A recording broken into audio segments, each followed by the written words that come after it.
you have to trust. Because, you know, yeah, you cannot take risks and you cannot trust. And you can stay at the same place you are your whole life.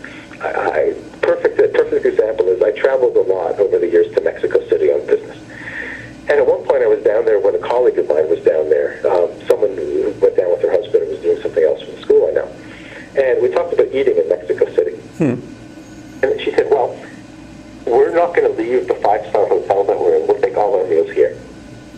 I said, really? I said, okay, let me ask you something. I said, just out of curiosity, are you sure that the kitchen of your five-star hotel is more sanitary than the kitchen at the place that I'm going to go to down the road? Now, first of all, your place is 20 times the price of the diner that I'm going to go to. And the place that I'm going to go to always has a line of locals. And you're eating at the five-star hotel. I said, I'm not saying that it's not clean or cleaner, but how do you know? Because remember, they're only catering to tourists. Mexicans can't eat here. It's way too expensive. Right. You know, you're at the JW Marriott. And the sad irony is they got a little bit sick.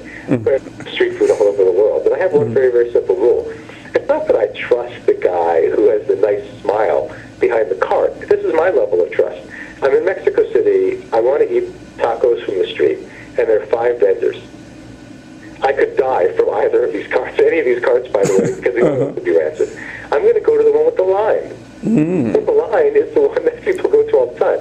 So practically, I know that these people who are in the know trust this vendor, but also in a more practical sense, I get a sense that if he's cooking that much, he's probably going through a lot more oil. And it's not actually the meat that's going to kill you, it's the rancid oil.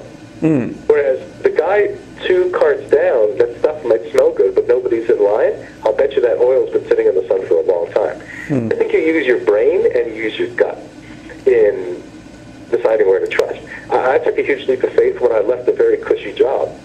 I was being paid pretty well to take a global school and